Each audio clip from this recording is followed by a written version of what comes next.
Welcome to informative video. So இன்னைக்கு இந்த வீடியோவில் நம்ம யாரை பற்றி பேச போகிறோம் அப்படின்னு பார்த்தீங்கன்னா, இன்ஸ்டாகிராம் இன்ஃப்ளூயன்சர்ஸை பற்றி தான் பேச போகிறோம். அதுலேயும் ஸ்பெசிஃபிக்காக யாரை பற்றி அப்படின்னு கேட்டிங்கன்னா, தமிழ்வாணி அப்படின்ற ஒரு உலக புகழ்பெற்ற இன்ஃப்ளூயன்சரை பற்றி தான் பேச போகிறோம். ஸோ எஸ் ஸோ தமிழ்வாணி அப்படின்றவொன்னே உங்களுக்கு எல்லாருக்குமே தெரிய வந்திருக்கும். ஏன்னா இப்போ ரீசெண்டாக ஒரு வாரத்துக்கு முன்னாடி வந்து இவங்களை பற்றி ஒரு வீடியோ வந்து பயங்கரமாக ட்ரெண்ட் ஆகி எல்லாரும் அடிக்க ஆரம்பித்தாங்க. எஸ் ஸோ எதை பற்றி சொல்கிறேன் அப்படின்னு பார்த்தீங்கன்னா, ஏ2டி நந்தா வந்து தமிழ்வாணி அவங்கள பற்றி ஒரு வீடியோ போட்டிருப்பார். எதுக்காக அப்படின்னா, மிஸ்டர் கேகே அப்படின்ற ஒருத்தர் அவரோட யூடியூப் சேனலில் தமிழ்வாணின்றவங்களை பற்றி இந்த இன்ஃப்ளூயன்சரை பற்றி பேசி ஒரு வீடியோ போட்டிருப்பாரு. அந்த வீடியோ வந்து காப்பிரைட் கிளைம் கொடுத்து காப்பிரைட் ஸ்ட்ரைக் கொடுத்து அந்த வீடியோ வந்து தூக்கியிருப்பாங்க, தேர்ட் பார்ட்டி ஒரு கம்பெனியை வச்சு. ஸோ அது எதனால் ஏன் அப்படி பண்ணாங்க அப்படின்றதுக்காக மிஸ்டர் கேகே ஒரு வீடியோ போட்டிருப்பாரு. அண்ட் மிஸ்டர் கேகே வந்து ஏ2டி நந்தாக்கு க்ளோஸ் அப்படின்றதுனால அவர் வந்து ஒரு ப்ரீஃபான ஒரு வீடியோ போட்டிருந்தார்.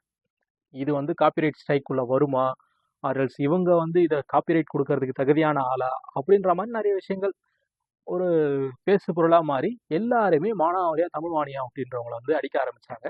அது இப்போ பட் நம்ம இவங்களை வந்து எப்போ ஆகஸ்ட் 15 ஒரு வீடியோ ஒன்று வந்துச்சு. அதனால நம்ம ஆகஸ்ட் 16 இவங்களை அடிக்கணும் அப்படின்றதுக்காக கண்டென்ட்லாம் எழுதி வச்சோம். பட் அன்ஃபார்ச்சுனேட்லி பேச முடியாமல் போயிடுச்சு சில பல பர்சனல் ரீசன்ஸ்னால. அண்ட் ஈவன் ஆஃப்டர் நந்தா அவர்கள் வீடியோ போட்டதுக்கு அப்புறமும் பேசணும்னு நினச்சோம். அப்பவும் அதே பர்சனல் ரீசன்னால வீடியோ பண்ண முடியல. பட் இதை பேசாமையே விட்டுடலாமா அப்படின்னு நினச்சேன். பட் இல்லை, இதை விடக்கூடாது. எதனால அப்படின்னு பார்த்தீங்கன்னா, இது வந்து கண்டிப்பாக எல்லோருமே பேச வேண்டிய ஒரு விஷயம். எல்லாருமே இதுக்கு வாய்ஸ் அவுட் பண்ணணும் அப்படின்றத வந்து நான் நினச்சேன். ஸோ எதுக்காக அப்படின்னு பார்த்தீங்கன்னா, ஆகஸ்ட் 15 தமிழ்வாணி அப்படின்றவங்க பார்த்தீங்கன்னா ஒரு ஸ்கூலுக்கு சீஃப் கெஸ்ட்டாக கூப்பிட்டு போகிறாங்க. ஆகஸ்ட் 15 அந்த ஃபங்க்ஷன் நடக்கும் இல்லையா, அதுக்கு ஸ்கூலுக்கு சீஃப் கெஸ்ட்டாக கூப்பிட்டு போகிறாங்க. அந்த ஸ்கூல் சீஃப் கெஸ்ட்டாக போன இடத்துல அவங்க பேசின அந்த கண்டென்ட் இருக்கு இல்லையா, அது எனக்கு சுத்தமாக பிடிக்கல. அண்ட் அவங்க பேசின கண்டென்ட் வந்து இதை வந்து யாரும் ஒத்துக்க மாட்டாங்கன்னு நினைக்கிறேன். ஸோ என்ன சொல்லியிருந்தாங்க அப்படின்னு பார்த்தீங்கன்னா, skill is better then education அப்படின்ற ஒரு வார்த்தையை அவங்க சொல்லியிருந்தாங்க. ஸோ அது வந்து எனக்கு ஒரு மாதிரி உறுத்தலாகவே இருந்துச்சு. அது எப்படி skill is better then education அப்படின்ட்டு ஒரு எஜுகேஷனல் இன்ஸ்டியூட்டில் இருக்கும்போது சீஃப் கெஸ்ட்டாக போன ஒரு பர்சன் இதை சொல்ல முடியும். அந்த பர்சன் எஜுகேஷன் மூலயமா அவங்க ஒரு டெவலப் ஆகியிருந்தாங்க அப்படின்னா அவங்க அந்த வார்த்தையை அங்கே சொல்லியிருக்க மாட்டாங்க. கரெக்டாக? ஸோ அவங்க இந்த skill is better then education சொன்னது எனக்கு சுத்தமாக பிடிக்கல. அதனால அவங்க அடிக்கணும்னு நினச்சேன். ஏன்னா தமிழ்வாணி அப்படின்றவங்க யார், அவங்க என்ன பண்ணிட்டு இருக்காங்கன்றது எனக்கு அதுக்கு முன்னாடி ஆகஸ்ட் 15க்கு முன்னாடியே எனக்கு தெரியும். அப்படின்றதுனால நான் இவங்களை பற்றி வீடியோ போடணும்னு நினச்சேன். ஸோ அதில் என்ன சொல்லியிருப்பாங்க அப்படின்னு பார்த்தீங்கன்னா, எல்லாருமே அவங்க ஃபுட்பால் கோச் வந்ததுக்கப்புறம் எவ்வளோ எக்ஸைட் ஆனீங்கன்றதை பார்த்தேன். ஸோ உங்கள் எல்லாருக்குமே ஃபுட்பால் கோச்சை வந்து அவ்வளோ பிடிச்சிருக்கு. அண்ட் எல்லாருக்குமே நான் என்ன சொல்ல நினைக்கிறேன்னா, skill is better then education. நீங்கள் ஸ்கில்லை வளர்த்துக்கிட்டீங்கன்னா நீங்கள் வந்து பயங்கரமாக டெவலப் ஆகிடலாம் அப்படின்ற மாதிரி இந்த அக்கா ஒரு கண்டென்ட்டை பேசியிருக்கோம். அந்த வீடியோ பொதுவாக பேசின நிறைய விஷயம் இல்லை, சின்ன கிளிப்பாக கிடச்சிச்சு. அது வேணால் நான் போடுறேன், பாருங்கள். ரொம்ப முக்கியம். Skill is better then education. So இந்த விஷயம் சொல்லிருந்துச்சு இல்லையா, இந்த அக்கா யாரு அப்படின்றது நமக்கு முன்னாடியே என்ன தெரியும் அப்படின்னா, இவங்களோட இதுக்கு முன்னாடி ஒரு வீடியோ பார்த்துருக்கேன். எதுக்காக நம்ம லைவ்ல இவ்வளோ கம்மியான ஆட்களே வராங்க, 20 பேர் கம்மியாக தான் வராங்க, எதுக்காக வராங்க, உங்களுக்கு ஏதாச்சும் ரீசன் தெரிஞ்சா சொல்லுங்களேன் அப்படின்ட்டு ஒரு வீடியோ. அதுக்கப்புறம் இவ்வளோ தெரிஞ்சா போதும்ல அப்படின்ட்டு ஒரு வீடியோ. சரி, லைவ்ல இவ்வளோ தெரிஞ்சா போதும், இதுவே உங்களுக்கு புரிஞ்சிருக்கும்னு நினைக்கிறேன். ஸோ வீடியோ கண்டினியூ பண்ணுறதுக்கு முன்னாடி, இது வந்து ஒரு 18+ வீடியோ. எது நாகார்ஜுனாவா? ஓகேக்கா. ஸோ 18+ பார்க்க வேணாம்னு நினைக்கிறவங்க ப்ளீஸ் அவாய்ட் பண்ணிவிடுங்க. ஆர் எல்ஸ் நீங்கள் வந்து ஒரு அண்டர் 18 இருக்கீங்க அப்படின்னும் போது ப்ளீஸ் அவாய்ட் திஸ் வீடியோ.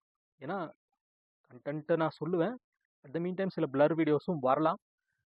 நீங்கள் இதை அவாய்ட் பண்ணுறது நல்லது, அதுக்கு அண்டர் 18 இருக்கும் பட்சத்தில். ஓகேங்களா? ஸோ இந்த அக்கா இந்த மாதிரி இவ்வளோ தெரிஞ்சால் போதும்ன்ட்டு டிஷர்ட் இழுத்து காமிக்கிறாங்க.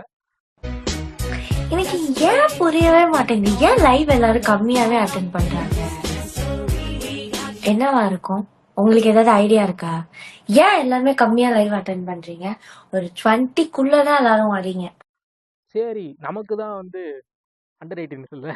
சரி, இந்த அக்கா என்ன இப்படி சொல்கிறாங்களே அப்படின்ட்டு நம்மக்கிட்ட வந்து 2 இன்ஸ்டா ஐடி இருக்குது. அதனால் செகண்ட் இன்ஸ்டா ஐடியில் அக்காவை ஃபாலோ பண்ணோம். அக்காவை ஃபாலோ பண்ண கொஞ்ச நாள்லயே அக்கா வந்து ஒரு ஸ்டோரி போடுறாங்க. என்ன அப்படின்னா, இந்த டைம்ல நான் வந்து லைவ் வருவேன் அப்படின்ட்டு ஒரு லிங்க் குடுக்குறாங்க. பிங்மியா, பிஞ்சிமியா சம்திங். அந்த லிங்க்குக்குள்ள போய் அக்கா சொல்லிட்டாங்களே அப்படின்ட்டு உள்ள போகும்போது, அங்க இந்த பிஞ்சிமிய நீங்க ஃபாலோ லைக் அத யூஸ் பண்ணணும் அப்படின்ற போது நீங்க ரூ. 499 பே பண்ணணும். அந்த லைக் அந்த அந்த வெப்சைட்ட யூஸ் பண்றதுக்கு நீங்க பே பண்ணணும். பே பண்ணிட்டு, அதுக்கப்புறம் அக்காவோட எக்ஸ்க்ளூசிவான கன்டென்ட் எல்லாம் நீங்க பார்க்கணும் அப்படின்ற பட்சத்துல, அதுக்கு நீங்க தனியா பே பண்ணணும். That is different. வெப்சைட்டுக்குள்ள போறதுக்கு நீங்க பே பண்ணணும். அக்காவ ஃபாலோ பண்ணி அக்காவோட கன்டென்ட்ட பார்க்கறதுக்கு நீங்க பே பண்ணணும். செமையா இருக்குல்ல? சரி ஓகே. அப்படி என்ன கன்டென்ட் அக்கா குடுத்துருவாங்க அப்படின்னு நீங்க கேட்கலாம். அக்காவோட எக்ஸ்க்ளூசிவ் கன்டென்ட் எல்லாம் என்னன்னா, ஆல்ரெடி அக்காவோட இன்ஸ்டாகிராம் பேஜஸ்லாம் வந்து கொஞ்சம் ஒரு மாதிரியான ஃபோட்டோஸ் தான் இருக்கும். அண்ட் அத நம்ம தப்பு சொல்லக்கூடாது. அவங்களோட இன்ஸ்டாகிராம், அவங்களோட அக்கவுண்ட், அவங்களோட ஃபோட்டோஸ் போடுவாங்க.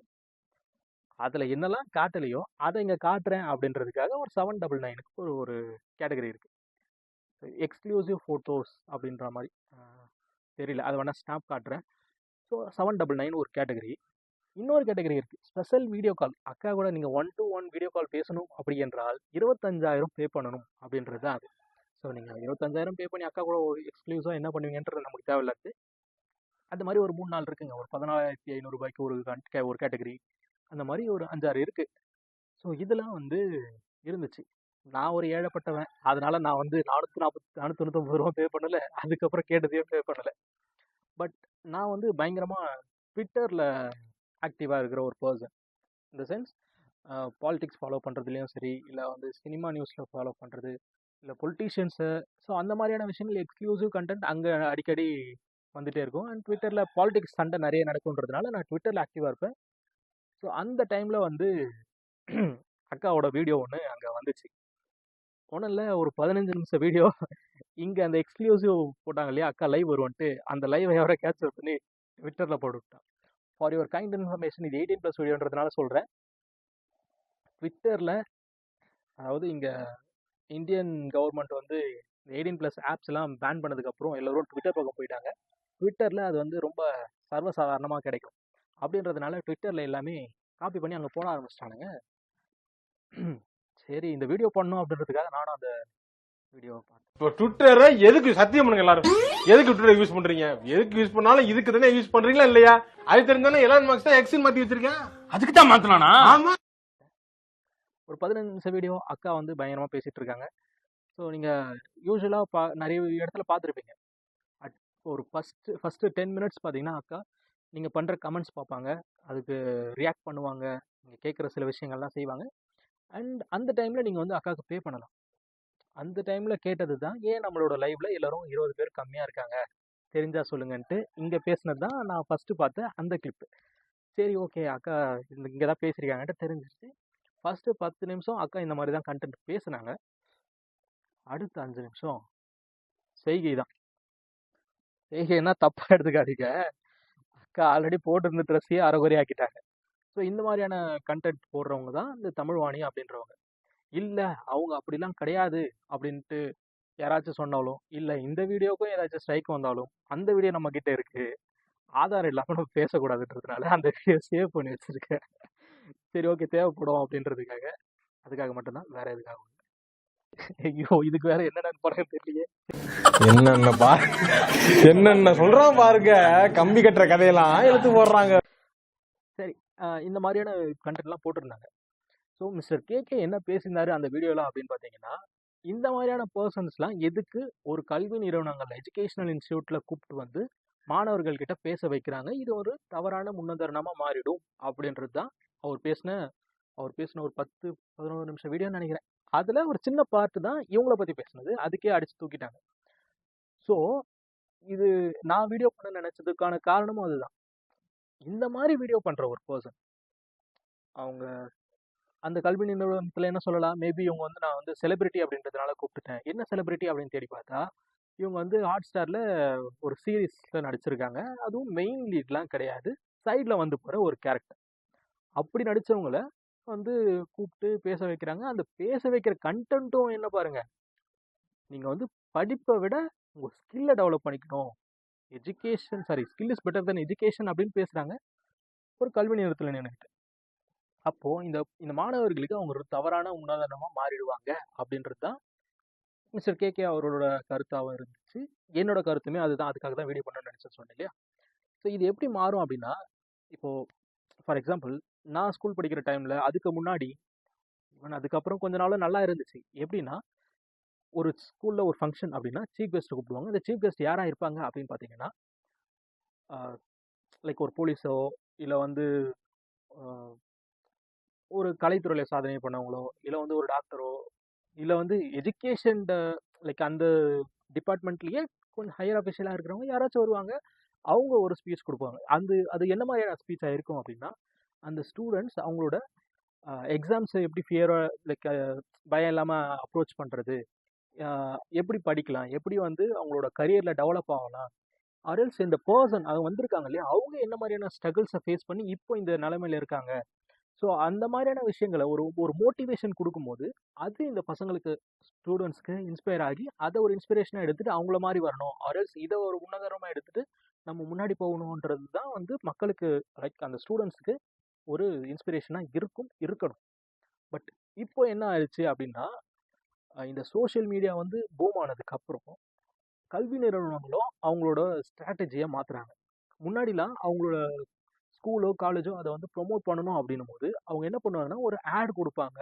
டிவிலேயோ இல்லை நியூஸ் பேப்பர்லேயோ இல்லை பிட் நோட்டீஸ் மாதிரி எங்கேயோ வச்சு போஸ்டர் அந்த மாதிரி எல்லா இடத்துலையுமே வந்து காலேஜ் இந்த ஒரு ரியோப்பன் ஆகிற டைமில், அட்மிஷன் ஆகிற டைமில் எல்லா இடத்துலையுமே இது ப்ராப்ளம் ஆகும். ஏன்னா நான் படித்த காலேஜே ஒரு ஒரு மாதிரி மக்கட்டையான காலேஜ். அதுவே வந்து அவன் கொடுத்த ஆட்லாம் பார்த்தா, ஏய் அங்கே எதுவுமே இல்லைடா போகாதீங்கடான்ற மாதிரி நமக்கே ஒரு மாதிரி இருக்கும். அந்த மாதிரி நடக்கும். எப்படின்னா ஆட் மூலயமா நடந்துச்சு. பட் இப்போ என்ன ஆகுது அப்படின்னா, இந்த இன்ஃப்ளூயன்சர்ஸ் ஃபார் எக்ஸாம்பிள் ஒரு இன்ஃப்ளூயன்சர் இருக்காரு, அவருக்கு வந்து ஒரு 1 மில்லியன் ஃபாலோவர்ஸ் இருக்குது அப்படின்னும் போது அவங்களுக்கு வந்து இது வந்து ஒரு easy way of promoting their educational institute அப்படின்னு ஆயிடுச்சு. அங்கே என்ன அந்த காலேஜை பற்றி, அந்த காலேஜில் இருக்க கோர்சஸ் பற்றி ஒரு ஈஸியாக ஒரு 1 மில்லியன் பேருக்கு லைக் 10 லேக்ஸ் பீப்புளுக்கு ஈஸியாக அது போய் சேர்ந்துருது அப்படின்னும் போது அவங்க இந்த ஈஸி வே அந்த அந்த குறுக்கு வழிக்கு போயிடுறாங்க. அவங்க அந்த இன்ஃப்ளூயன்சர் செலிபிரிட்டின்னு சொல்லக்கூடாது, இன்ஃப்ளூயன்சர் வந்து என்ன பண்ணியிருக்காங்க என்ன பண்ணிட்டு இருக்காங்கன்றதுலாம் செகண்டரி. இவங்க வந்தா இவ்வளோ பெரிய லைக் அங்கே வந்து இவங்களை வச்சு ஒரு வீடியோ போட்டுருவாங்க, ஆர்எல்ஸ் அந்த பர்சன் இவங்க இங்கே வந்திருக்கேன் அப்படின்னு ஒரு வீடியோ போட்டுருவாங்க. அப்படின்னும் போது ஒரு பெரிய ரீச் கிடைக்கும் இந்த இன்ஸ்டியூட்டுக்கும், அவங்க இருக்கிற கோர்சஸ்க்கும் எல்லாருக்கும் தெரிய வரும், எல்லாருக்கும் இதை பற்றி தெரிய வரும் அப்படின்ற ஒரு நினைப்புல இவங்களை மாதிரியான ஆட்களை கூப்பிடுறாங்க. பட் அது வந்து ரொம்ப ஒரு தவறான முன்னுதாரணமாக பசங்களுக்கு போய் சேரும். இப்போ இந்த அக்கா பேசிருச்சு, ஸ்கூல்ல வந்து பேசிருச்சு, இந்த மாதிரி skill is better then education அப்படின்னு பேசிருச்சு. இப்போ அங்க இருக்கிற ஸ்கூல் பசங்க இந்த அக்கா யாரு, இவங்க வந்து நமக்கு ஸ்பீச் கொடுத்துருக்காங்களே அப்படின்னு வீட்டில் வந்து தேடி பார்க்கும்போது இந்த மாதிரியான விஷயங்கள்லாம் இருக்கு அப்படின்னு தெரிஞ்சுக்கிட்டாங்க. சரி, இப்போ இந்த மாதிரி பண்ணா நம்ம வந்து ஒரு செலிபிரிட்டி ஆயிடலாம், ஆர்எல்ஸ் ஒரு ஸ்கூல்ல ஸ்பீச் கொடுக்குற அளவுக்கு நம்ம பெரிய ஆள் ஆயிடலான்ற ஒரு எண்ணம் அந்த சின்ன பசங்களுக்கு வந்துருச்சு அப்படின்னா இது வந்து சரியான ஒரு விஷயமா இருக்குமா? ஸோ இந்த வீடியோ போடுறதுக்கான முக்கியமான காரணம் என்ன அப்படின்னா, இந்த மாதிரி யாராச்சும் ஒருத்தர் அவங்க வந்து பயங்கரமான பெரிய ஸ்கூல், பெரிய காலேஜ், பெரிய இன்ஸ்டியூட்ல வந்து செலிபிரிட்டியாக போகணும், இல்லை ஒரு சீஃப் கெஸ்ட்டாக போகணும்லாம் அவசியம் கிடையாது. இந்த ஒரு சின்ன ஒரு கிராமத்தில் இருக்க ஏதோ ஒரு ஸ்கூல்லையோ காலேஜ்லேயோ அவங்க வந்து இந்த மாதிரியான ஆட்கள், படிப்புக்கு சம்பந்தம் இல்லாத இந்த மாதிரி, எதை சொல்றேன்னு புரியுது இல்லையா, அந்த மாதிரியான பர்சன்ஸை வந்து சீஃப் கெஸ்ட்டாக கூப்பிட்டு அவங்கள வந்து பேச வைக்கிறாங்க அப்படின்னும் போது நீங்க முன்னே இருந்து அதை தடுத்து இந்த மாதிரியான விஷயங்கள் நடக்கிறதுல வந்து நம்மளோட பங்கு இருந்து அதை வந்து தடுக்கணும் அப்படின்றது தான் என்னோட பாயிண்ட் ஆஃப் வியூ. அதுக்காக தான் இந்த வீடியோவும் போட்டுட்டு இருக்கேன். ஸோ நீங்கள் ஏதோ இந்த மாதிரி ஒரு விஷயத்த பார்க்குறீங்க அப்படின்னும் போது ப்ளீஸ் அதை போய் ஸ்டாப் பண்ணுங்க. அங்கே நீங்கள் ஃபைட் பண்ணணும், இந்த மாதிரியான ஆட்கள் இங்கே வந்து இன்ஸ்டியூட்டில் பேசக்கூடாது அப்படின்றதுக்காக. ஸோ அதுக்காக தான் இந்த வீடியோ. இதுக்காக தான் நான் முன்னாடியே பேசணும்னு நினச்சேன், பேச முடியாமல் ரொம்ப டிலே ஆகி அட்லீஸ்ட் பேசியே ஆகணுன்ற ஒரு கட்டாயத்தில் பேசிட்டேன். ஸோ அடுத்த வீடியோவில் பார்க்கலாம். இன்னொரு இன்ஃப்ளூயன்சஸ் அடிப்போம்னு நினைக்கிறேன். பை.